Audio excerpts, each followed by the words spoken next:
Pinupuri ka namin, O Diyos, Ama, Anak, at Espiritu Santo.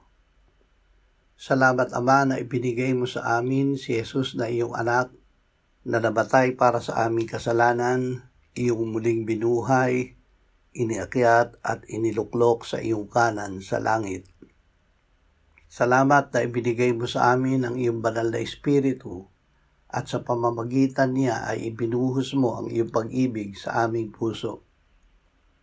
Ayon sa iyong salita, ang hatol at parusa sa kasalanan ay kamatayan.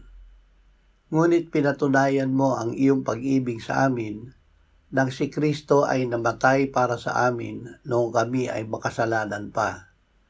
Kung kami ay magkasala, ay agad naming ipahahayag ito sa iyo sa pananalig na kami ay muli mong patatawarin dahil sa iyong tapat na pag-ibig sa amin. Amen.